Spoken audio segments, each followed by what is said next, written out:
Hey there! Welcome back to another video. This time, this is not just a review. I'm gonna be honest. I'm gonna be upfront. This is a rant.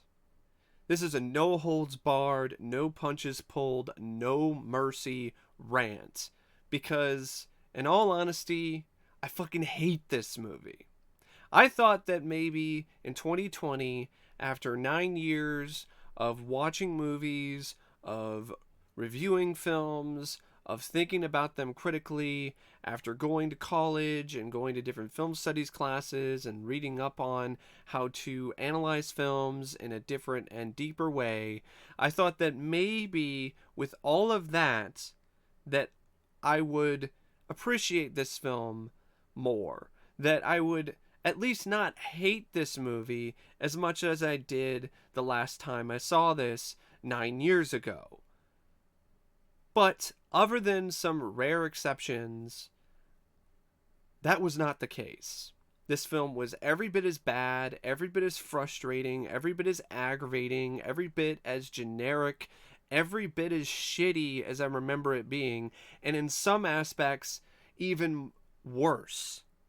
So yeah, this is one of those old school rants, and I haven't been this rage fueled or this pissed off at a movie in a long time. So I hope you all enjoy it, because I know some of you have been waiting to see me unleash my wrath on a film. It's been a little bit because I've done rants. I've talked about movies that I didn't like, but it's been a while since I've talked about a film that I hate, that I loathe, that I absolutely despised the majority of the running time. So, the Fright Night remake is directed by Craig Gillespie. And Craig Gillespie, let's take a look at his filmography. Oh, he did a lot of commercials. Okay. Oh, it was the guy who did I, Tonya. I love that movie. Now, that's a movie that he did that I really liked. That being said, I was not that impressed at all with his direction. Even his attempt to do a one take shot inside of the car in one sequence, I wasn't impressed with that either, because it looked fake. The way that it was set up was clearly set up for the 3D gimmick, or it just was set up in a way that made it look completely and totally fake. I didn't buy it. It looked like it was done inside a computer. It didn't look like he actually shot that scene in one take inside of that car. It looked like it was done inside of a computer. It looked like there were things that were added, filters or whatever. The addition of some really shitty, piss poor, crappy CGI in that scene didn't help either. I mean, the sequence when the motorcycle crashes through the windshield is a prime example of this. I mean, that was worse or on par with some Asylum Sci-Fi Channel original movie computer graphics, even for the time. And that's not a one-time thing when it comes to the computer generated imagery in this movie. This film has some of the worst, crappiest, and most pathetic computer graphics I've seen in a big budget film. This is right up there with shit like R.A.P.D. Like, this is embarrassing. There are multiple scenes in this movie where the CGI was embarrassing even for 2011 standards. The sequence when the stripper girl walks out in the sunlight and explodes is absolutely laughable in terms of the CGI. The final form of Jerry in the climax is equally as laughable and equally as ludicrous and completely unbelievable. There is nothing about the CGI in that final sequence that works or really enables you to suspend your disbelief for even a second. And then there's other really bad CGI, like the film literally rips off the same makeup effect, the same design of Amy when she turns, when she has her big mouth with all these teeth. Well, in this movie, it's done completely in CGI, and on top of that, there's a filter added on top of it that makes it look like it was shot in sepia tone. So it honestly looks like the the CGI model was smeared with actual shit. And then you have like this mouth with teeth, but there's less teeth, and the way that it's shot and the way that it's designed makes it look absolutely lame. It lacks all of the bite that the original design had, and it doesn't help either that it's done with incredibly incompetent and awful computer generated imagery. I mean, the CGI is just one of many problems that this film has. But it's definitely one of the issues that stands out the most, especially in comparison to the original and the sequel, and even the direct-to-video second movie, which in all honesty is just another remake. But that had better effects. That had way more practical effects in this movie. This movie had a few bits of practical effects with Evil Ed, but that was it. And even they weren't really that impressive. For the most part, the practical effects were dwarfed by massively inferior CGI. Any sequence where Jerry turns and is trying to be scary is completely ruined by this stupendously shitty CGI. It really is that bad. And like I said, in comparison to the first, it's no contest. The first wins by fatality. The makeup effects by Steve Johnson and company. I mean, all you have to do is do a comparison between the effects work in the first film versus the CGI in this to really prove to people that makeup special effects, when they're done right with this kind of movie, is 100% always the best route to go, and is always going to be the most effective route in terms of getting an audience to suspend their disbelief and really get drawn into the horror. It's kind of hard to get drawn into the horror when you're distracted by horrible CGI. But anyway, okay, so Greg Gillespie directed the film. I really wasn't that impressed. I thought it was pretty flat for the most part, except for some sequences where the cinematography was all right. I don't know if that's really Greg's or Craig's contribution. It honestly could have been more of the contribution of the cinematographer, but for the most part, it's just not really that impressive of a film when it comes to the direction or how it looks or how things play out, especially in comparison to Tom Holland's direction in the first film, or even Tommy Lee Wallace's direction in the second movie, in Fright Night Part 2. Excuse me. I guess talking about this movie is getting me so worked up that it's killing my voice. Killing my vocal cords. So anyway, yeah. Direction, not really that impressive. The screenplay by Marty Noxon is just noxious fumes. The kind that comes out of your asshole. Like, this script is so fucking bad. This is one of those screenplays that takes an okay idea about taking a vampire story and putting it in Las Vegas or some place where a lot of people are moving out of consistently and constantly, and trying to set it up that the reason why people are moving is not due to the way the market is or other factors, but due to the fact that there's a vampire in the community. It's not a bad concept. I just don't think the concept is executed very well in this screenplay. Also, it doesn't help either that there was a massively superior concept, in my opinion, for a Fright Night remake that was turned down because the producers of this movie didn't get it. And what I mean is, there was a concept that was going to be a meta remake, and I think was intended to be in some ways a sequel, but not necessarily in the way that you might think. was going to be a meta film where the plan was to have a real life Charlie Brewster team up with Chris Sarandon, the actor who played uh, Jerry Dandridge in the 1985 film, and they were going to fight real vampires in our reality. Of course, it was going to be still a fictional idea of reality, but you know what I'm getting at. It was going to be a meta approach. I thought that was interesting. That's interesting. That's unique. That's innovative. I personally would have had. I would have gone a different route instead of having the real Charlie communicate and try to get Chris Sarandon to help him fight a vampire that's living next door to him. I would have him get a hold of William Ragsdale. So then you would have Charlie teaming up with Charlie, and that would make more sense to me than because you can't have him, of course, team up with Peter Vincent because Roddy McDowall at that point had passed away.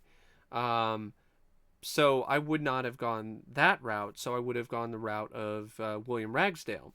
And I would still have Chris Sarandon involved and Amanda Bierce if she's willing to do it, and Stephen Jeffries, and there would be a nice tribute to the memory of Roddy McDowall, and I would take the slasher elements that at points were actually used in this remake and amp them up, like really inject them even further into my concept of a remake, and just have some really balls to the wall crazy gore, something that this franchise really didn't have a whole lot of for the most part. So I really would have made the blood flow, and would have had kills that are ingenious and inventive.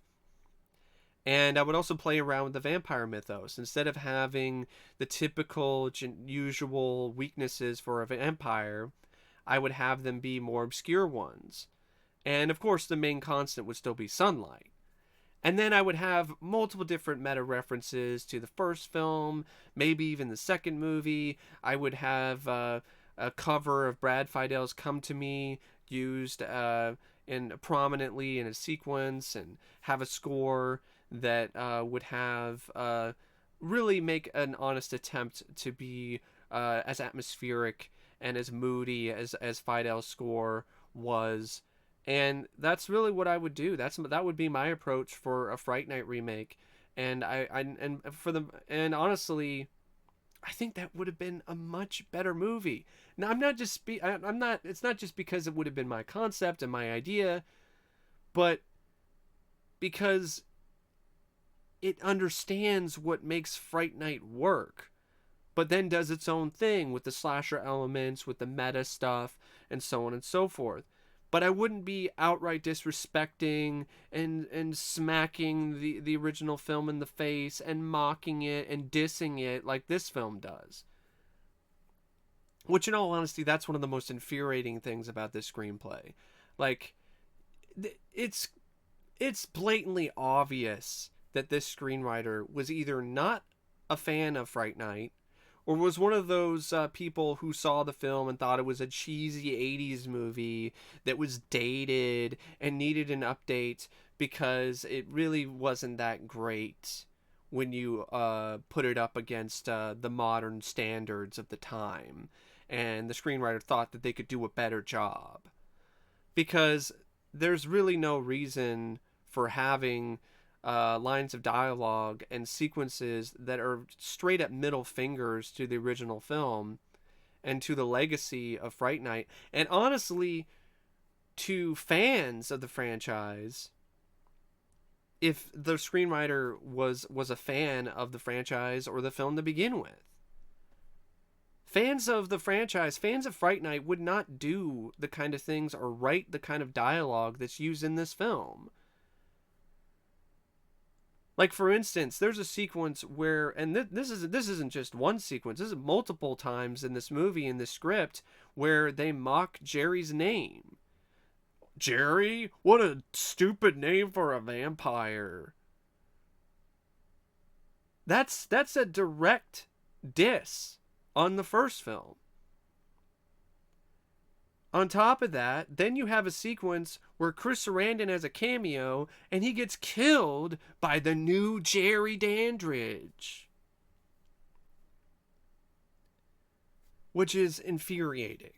That pissed me off when I saw this in 2011, and it still pissed me off in 2020. And it will. And if I ever watch this again after this most recent viewing, which honestly I really don't want to, but if I ever do, it's still gonna piss me off. Because it's the exact kind of bullshit that I hate in remakes. I can't think of a single remake that does this I'm superior than the old one tactic that has ever worked. Because the only way that this would work is if you're remaking a bad film. Fright Night, the 1985 film, is not a bad film. It's a great movie. It's a classic. It's one of the best of its genre. So you can't pull that bullshit and make it work. Instead, it just comes across as insulting. So either it was deliberate by the screenwriter as this cheeky, oh, look what I can do, we're better than you, old movie type of approach, or the screenwriter is a fucking dumbass. I don't know which one is which, but I wouldn't be surprised if it was a mix of both.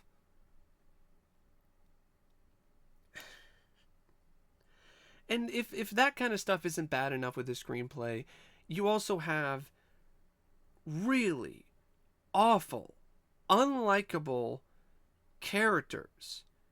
It's like the screenwriter saw the first movie once and saw that these characters were flawed, but forgot to write them in a way that makes them likable in any way whatsoever. Charlie Brewster in this film is a social climbing douchebag who alienates his best friends, doesn't give a flying fuck when one of them dies, and even in scenes that try to make it look like he's turned a new leaf where he admits he was being an asshole, he still doesn't have much of a arc because it looks like he gets over the death of Evil Ed in what appears to be seconds. There's that one scene in the hospital, he says he was an asshole, and then he's over it. And if it isn't bad enough that Charlie Brewster is an unlikable social climbing douchebag, then you have other characters. Like, for instance, Evil Ed in this is portrayed in a more sympathetic way, and you actually feel for him, but once he turns into a vampire, all the sympathy is lost because now he's a fucking douchebag. Now he's an asshole. Now he just wants to, now he's just doing whatever the new Jerry asks him to do, and he's just, doing, crazy violent shit for fun and saying shit like, you could have had this power with me, bro, I'm gonna kill you, that fucking bullshit. So there's no sympathy there. It starts out as sympathetic, and then you're not sympathetic at all once he's a vampire. So that doesn't really work to have him be more sympathetic and make him a character that is a closer friend to Charlie, unlike the dynamic in the first movie, and then have him be the complete opposite when he's a vampire. At least still have him have sympathetic traits or more sympathetic traits when he's a vampire, instead of just making him into a stereotypical cliched evil vampire or evil henchman. And then you have the character of Jerry, which in the first film, yeah, he's a villain and he's a vampire and he's evil, but there was something about him that you still liked. Like, you could still see yourself wanting or somewhat being mesmerized or brought into his realm. And because there was something about him that was still it seemed like there was something about his character that resonated in a way that was not necessarily all about his looks or his fearsome qualities, It was this charisma. It was this sense of humor that he had. It was those elements that made Jerry likable, despite the fact that he was a blood-sucking vampire. Jerry Dandridge in this film is written in a way where there's nothing remotely likable about him. He's a trashy fucking character. He literally watches trashy reality shows. So there's nothing really that likable about this character. He's a douchebag bro vampire. That's really what he is. He's the bro vampire. He's the dude bro vampire.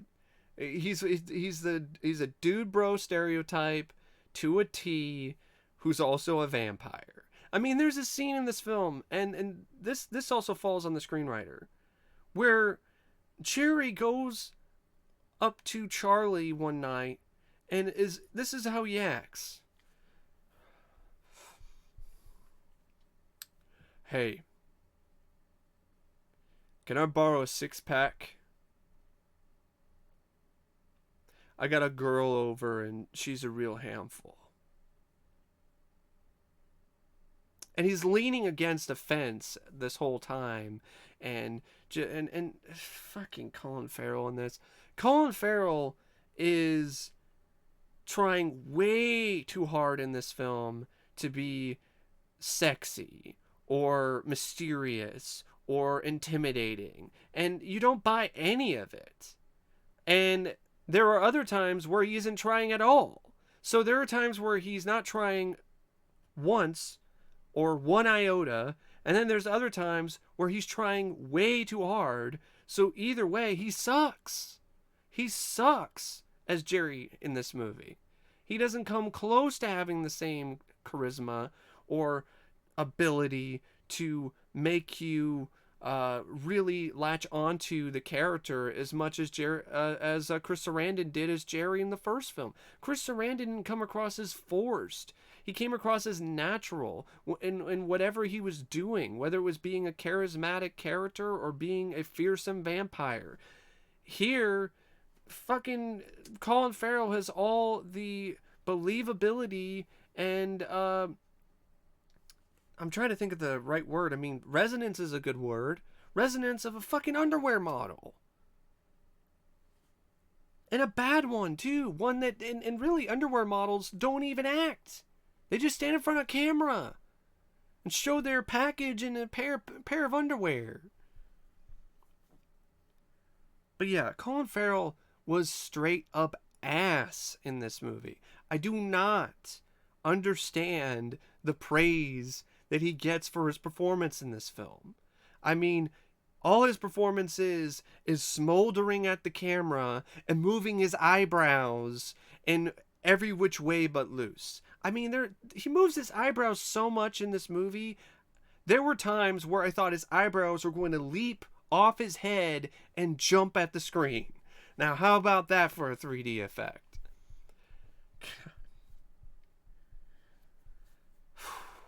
So it doesn't help either that the screenplay is giving Colin Farrell moments like this, where he's just being a dude bro. Dude, brah. Can I borrow some brewskis, brah? Thanks, brah. Give me a fucking break. And you have characters like Charlie's mom who have more screen time, but it doesn't add anything to the character. She still is a really undeveloped character, despite the fact that she has more screen time in this movie. And it's a waste of a very talented actress in Toni Collette. And then you have Peter Vincent. The screenwriter writes him in such a way where he's also an obnoxious douchebag. It was as if they wrote this role for Russell Brand, but they couldn't get him, so they got David Tennant. And David Tennant, he's a good actor. He's good in roles like Doctor Who, but he's so out of place here as this Russell Brand wannabe. It's not, I don't buy it. I don't buy him as this loud-mouthed, foul-mouthed, crass, alcoholic Peter Vincent, Chris Angel, mind freak wannabe. I don't buy it. It's not believable with David Tennant in the role. And it's honestly a waste of his talents as well. But hey, it's not like he's given a whole lot to work with. I mean, in the way the screenplay shows him interacting with his wife or other people, just paints Peter Vincent in a way that there really aren't any likable traits about this guy. Unlike the cowardly Peter Vincent in the first film with Roddy McDowall, you still liked him because you understood why he was acting the way he did. Because Charlie was acting like a psycho when he came in and met him for the first time. So the way that he reacted was understandable. What's going on here? He's just a rich asshole. That's really all he is. Oh, and he has and the screenwriter tried they took a very lazy route here to try to add more depth to his character by making him into even more of a cliche, by making it so he actually has a connection to Jerry. Oh, Jerry killed my parents. So? You're still an asshole. And speaking of assholes, you have Dave Franco, who I like him as an actor, but in this film he plays one of the most cliched, just stereotypical douchebag bully characters that really felt like a relic from the 80s or 90s sitcoms. Like, it was really fucking bad and embarrassing for Dave Franco to play a guy who literally, I guess, has nothing better to do with his life, so he hangs out in his neighborhood late at night just in case a nerd happens to come into his neighborhood so he can bark at him and chase after him like a dog. This actually happens in the movie. He goes, "Ah!" and then chases after him. He's like, "Yeah, you better run, you nerd." He doesn't really say you nerd, but that's basically what's being implied here. You better run, evil. You better run, Ed. I'm gonna beat your ass. It's just like, you got Dave Franco for this?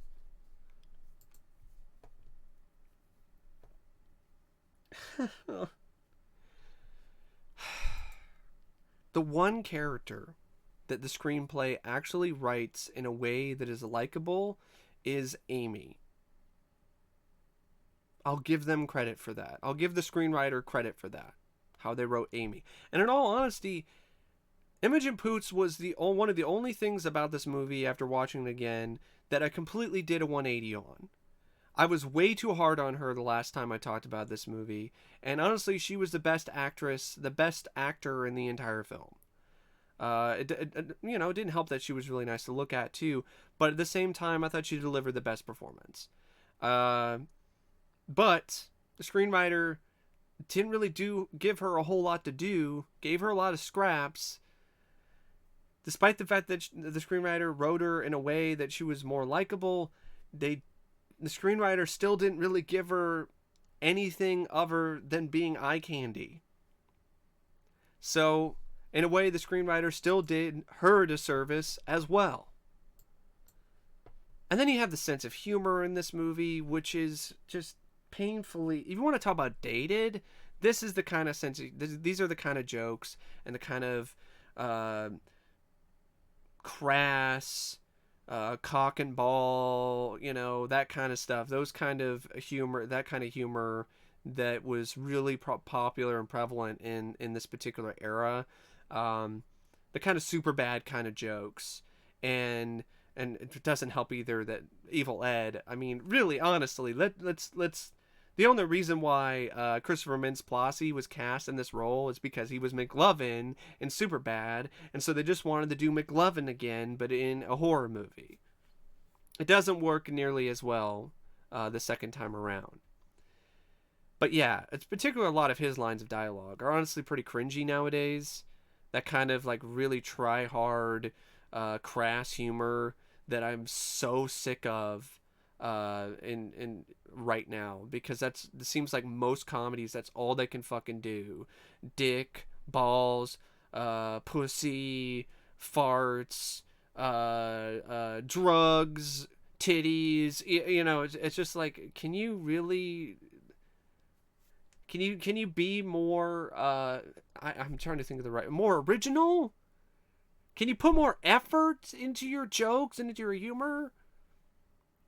That's why not doing the meta thing sucks so much, because you could have gone that route and it would have been funny and fans of the franchise would be like, ha, and then you could have played around with horror tropes and vampire movie tropes, but no. No, let's go the safe route and make a painfully generic movie, the painfully generic plot and unlikable characters, crappy CGI, a horror film that isn't scary at all, and doom this movie to an eternity in the $5 bin at Walmart. Yeah, let's do that instead. So yeah, the screenplay by Marty Noxon, it really is. It's just noxious fumes.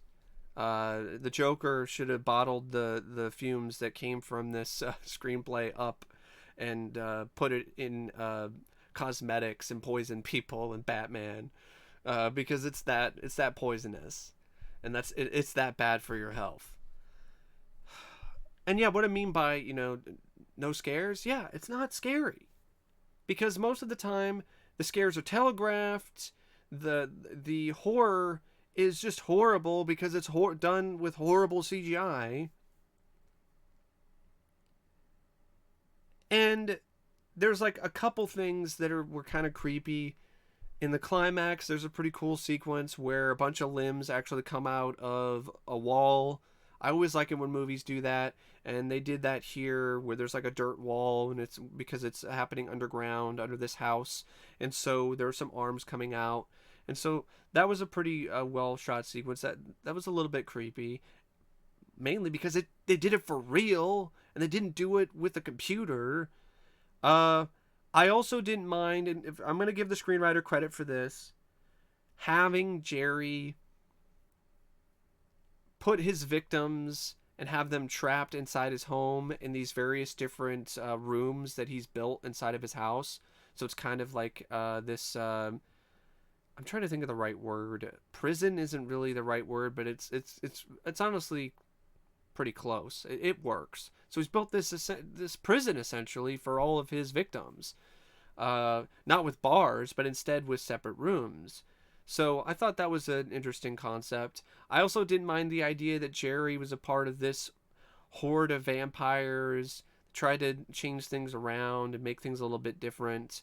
I think the screenplay slipped up badly and fell right on its ass and broke its fucking neck from the first scene when it comes to the overall story, because it just reveals that Jerry's a vampire from the opening sequence. It looks and it doesn't really do much for the visceralness of anything either, despite its hard edge, because you don't know anything about these characters. You start the film off with these characters you know nothing about until after the fact, when I guess you're supposed to put the pieces together and see it that it was one of the friends of Evil Ed and Charlie. But before that, you have no fucking idea. It's just this group of random people who are getting killed by this vampire. And then you're like, what the fuck? So yeah, right from the bat, it breaks its neck. And also, it does that because it completely reveals the mystery. There's no more mystery anymore. So now you're just waiting for the characters in the film to catch up to the fact that Jerry's a vampire.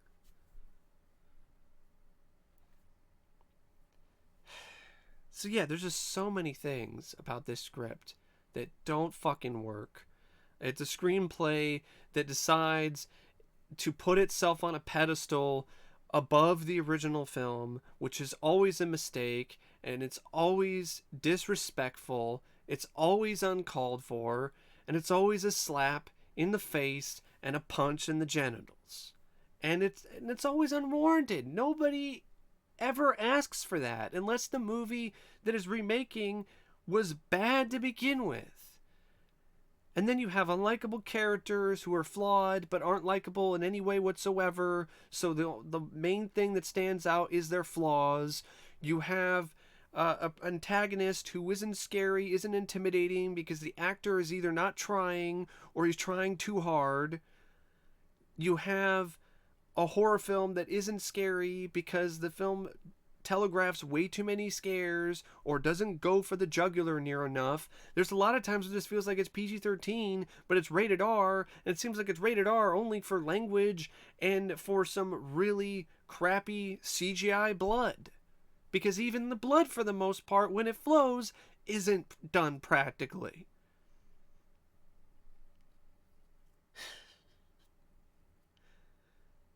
Oh, man. There's just so many fucking problems. This film just is anemic because of all these problems, all these holes that are punctured into it. It just passes the fuck out, and it makes the audience want to pass out of boredom because these characters suck. The vampire elements suck. The horror elements suck. The comedy sucks. The action, when it is there, sucks. The effects suck. Everything about this movie sucks. And I'm not talking about sucking blood or like a vampire. I'm talking about sucking dick.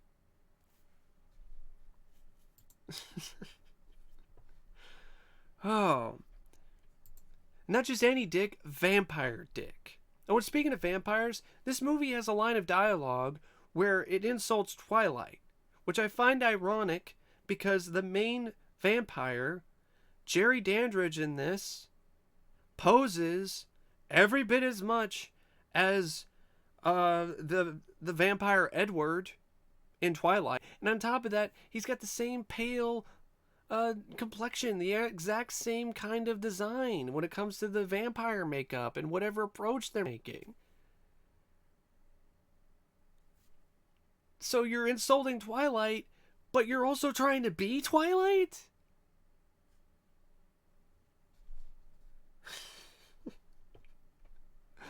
Oh, man. And then you have the performances.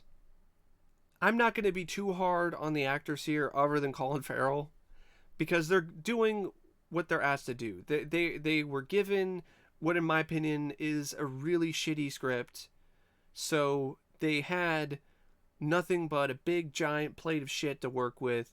So I'm not going to be too hard on them for not turning that into gold. Anton Yelchin, may rest in peace. But this role, I don't think anyone would have been able to pull this off. This social climbing douchebag, Charlie Brewster. I'm sorry. I don't think they would have been able to pull this role off the way that it's written. That being said, there are times where Anton's heart either isn't in it or the director didn't really get the best performance out of him or the best take because, may Anton rest in peace, but there are times in this movie where he sounds and looks like he's sleepwalking. It looks like he's been turned. Like he's a vampire. And he's just shuffling and shambling around. I mean, there are times where, I gotta be honest here, it seemed like the director needed to give him some smelling salts to wake up. And it sucks. I was looking forward to revisiting this just to see if Anton delivered a good performance in a bad movie, but that's just not the case. It's not a good performance. But then again, it's not a good script, so I think if he was given a better screenplay that gave him a better chance, I think he probably would have given more of an effort and also would have delivered a better performance. Colin Farrell as Jerry, it's just I've already ranted about why his performance sucks. I don't need to go into any more about it. Christopher Mintz-Plasse, he's fine with just being McLovin because that's all he was asked to do. He doesn't have the uniqueness that Stephen Jeffries brought to his role. His role in this is just McLovin. It's just a McLovin clone. David Tennant is Peter Vincent, like I said. Just the wrong kind of role for him. He doesn't pull it off. Imogen Poots, best performance out of the cast. Toni Collette, Her acting isn't bad, but it's a nothing role. Dave Franco is, I mean, I'm not going to get too, be too hard on him either, because his in particular, he got some of the worst things, the worst bits of shit to work with. He got pure diarrhea to work with when it comes to the script. And anyone else isn't really that important enough to really talk about the performance. Chris Sarandon, it was fun to see him again, but not like that. Not like that. And then you have the music by Ramin Djawadi.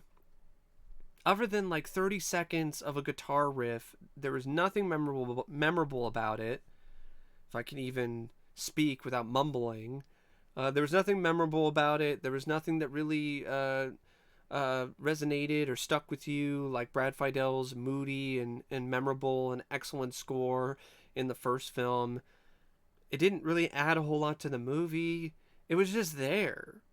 I would say it's not one of the worst scores I've ever heard in my life, but it also wasn't really that good. It's pretty generic and below average.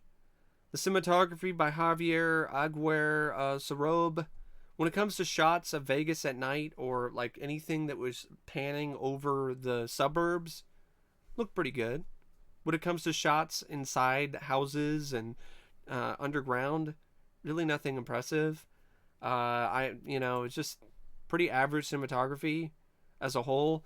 The editing by Tatiana S. Regal, I mean, I guess it's okay. There really wasn't anything about the editing that I thought was particularly egregious, but, most of the time, most films, even most bad films, have competent editing. That's a pretty low bar, and a bar that most films are able to pass. So that's not much of an accomplishment on this film's part to have average, adequate editing. Most films have that, especially films with a $30 million budget. And one more thing about the script. There's just some insane ideas that on one hand, like I'm talking, kind of work, but ultimately don't work. And what I mean by that is, like, in the climax, Charlie's idea is to light his ass on fire. That's his idea, to light his ass on fire and jump at Jerry and then stab him in the heart. And if it wasn't for Jerry getting conveniently burned or hurt enough by the sunlight so that his heart is visibly seen beating inside of his chest, I don't think the plan would have worked. But I'll give the script credit for being gonzo and at least doing something that is unique. That was the most unique thing about this generic, been there, done that screenplay. Other than the fact, it takes place in Vegas and a lot of people are transplants, a lot of people are moving, leaving town, and putting a vampire in there is the reason why they might be doing so, or why the population is dwindling. Okay, but other than that and the sheer ridiculousness and just audacity of the plan that Charlie has, there really isn't anything that unique, interesting, or captivating, or enthralling, or exciting, or entertaining about this screenplay or this story or this fucking movie. This film can bite me.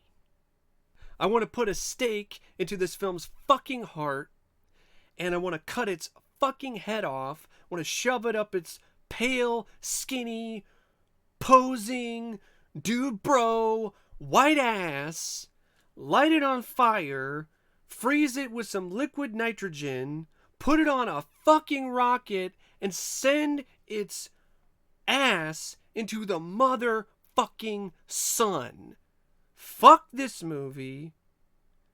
It can suck my dick, it can lick my taint, and it can kiss my ass. So anyway, I don't know what else to say about the Fright Night remake, except this is Exhibit A on how you do a remake the wrong way. this film took pretty much everything that the original film did and got right, and did it wrong in the most abysmal, awful ways imaginable. If you like this movie, fine, to each their own. I know it has its fans. I've heard claims that it's underrated, that it's some overlooked, underrated masterpiece. That I do not understand at all, but to each their own. And if you haven't seen the film and you're curious about it, despite my rant and my misgivings, give it a shot, because you never know. You might end up liking it more than me. You might actually find it enjoyable. But I hate this movie. I never want to watch this shit again. And yeah, thanks for watching my rant on the Fright Night remake, and the absolute monstrosity that it was. And as always, I'll see you later. See ya.